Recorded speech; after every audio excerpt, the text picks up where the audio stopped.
আমি এখানে প্রায় 50 গ্রাম ঘি দিয়ে দিয়েছি কড়াইতে চিত্রকূট বানানোর জন্য। দিয়ে দেব 500 গ্রাম দুধ।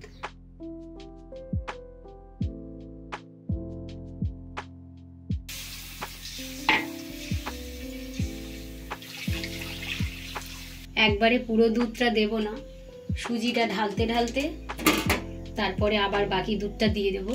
তো আমি এখানে নিয়ে নিয়েছি 300 গ্রাম সুজি। দিয়ে দেব সুজি, দিয়ে দেব 3 থেকে 4 চামচ চিনি।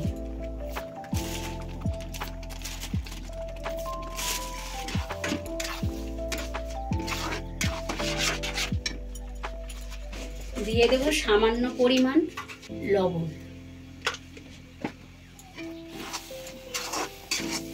আবারও বাকি দুধটা দিতে থাকবো।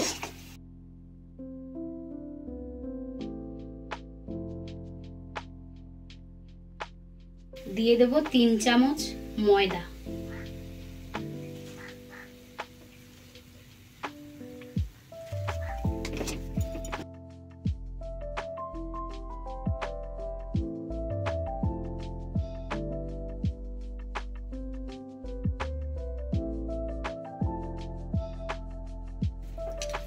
বাকি দুধটুকু পুরোটাই দিয়ে দেব।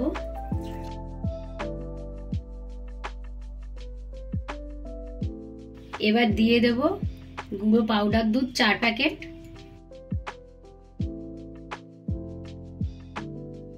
দিয়ে ভালো করে মিশিয়ে নেব। ভালো করে মিশিয়ে একটা ডো বানিয়ে নেব। দেখুন সুন্দর একটা ডো তৈরি হয়ে গেছে চিত্রকূট বানানোর জন্য। এবার আমি একটা থালার মধ্যে তেল লাগিয়ে ডোটা ওর মধ্যে দিয়ে একটা রুটির মতো করে বেলে নেব। এবারে হাফ টিস্পুন বেকিং সোডা দিয়ে দেব। দিয়ে ভালো করে মেখে নেব। বেকিং সোডাটা ভালো করে মেখে নেব সুজির ডোটার মধ্যে। এটা কিন্তু ভীষণ গরম অবস্থাতে আমি মাখছি, আপনারা চাইলে একটু ঠান্ডা অবস্থাতেই, ঠান্ডা হলেই মাখাতে পারেন। আমি এখানে একটা থালা উপুর করে নিয়ে ওর পিছনটাতে একটু ঘি মাখিয়ে নিয়েছি।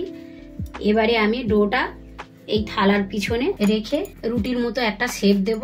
এখানে আমি চিত্রকূট বানানোর জন্য মোটা একটা রুটির মতো করে বেলে নিয়েছি থালার পিছনে। এবার চিত্রকূটের শেপ দেব, তারপরে এটাকে তেলে ভাজবো। এবার একটা ছুরি দিয়ে আমি চিত্রকূটের শেপটা দিয়ে দেব। যেহেতু এটা নরম তাই একটু শেপ দিতে অসুবিধা হচ্ছে, ছুরিতে আটকে আটকে লাগছে। তেল দিয়েছি ছুরির গায়ে, তাও একটু আটকে লাগবে। তো এটা কিছু করার নেই, আস্তে আস্তে করে শেপ দিতে হবে। এইরকম চিত্রকূটের একটা শেপ দিয়ে দিয়েছি মোটামুটি। এবার তেলে ভাজবো এগুলো।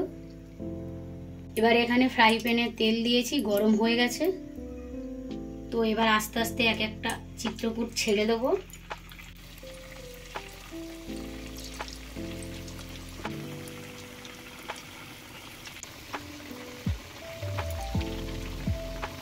এবার সবগুলি চিত্রকূট মোটামুটি আমি এখানে যতটা কেটেছে ফ্রাই প্যানটার মধ্যে সে কটাই দিয়েছি।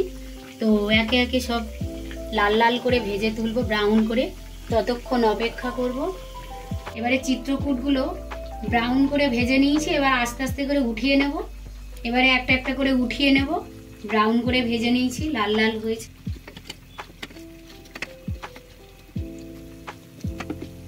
চিত্রকূটগুলো মোটামুটি ব্রাউন মতনই হতে হবে, এপিট ওপিট দুই পিঠই সমানভাবে ভাজতে হবে, নাহলে দেখতে ভালো লাগবে না। একদম দোকানের মতো পারফেক্ট একটা স্বাদ হবে। এখানে আমি 300 গ্রাম চিনি দিয়ে জলের মধ্যে আগে দিয়ে শিরা বানানোর জন্য বসিয়ে দিয়েছি। আর দিয়ে দিয়েছি 4-5টা এলাচ, সুন্দর একটা ফ্লেভার আসার জন্য। এবার শিরাটা একটু মোটামুটি একটু ঘন মতো হবে। যতক্ষণ ঘন হয় ততক্ষণ একটু ফুটিয়ে নেব ভালো করে। চিনির শিরাটা হয়ে গেছে। এবার একে একে এর মধ্যে চিত্রকূটগুলো দিয়ে দেব।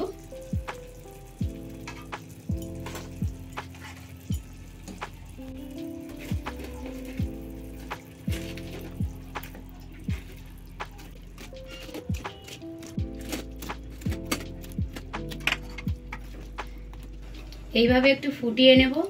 ফুটে গেলে বন্ধ করে দেব, দিয়ে 25 মিনিট রেখে দেব। ফুটবে, এখন সেভাবে ফোটেনি।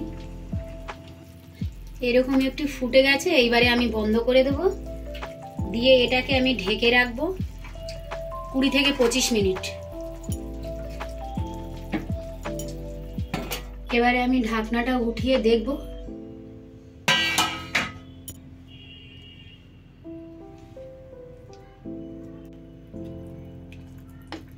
দেখতে সুন্দর হয়েছে, বেশ একদম ঠিকঠাক। এবার আমি শিরার থেকে আলাদা করব।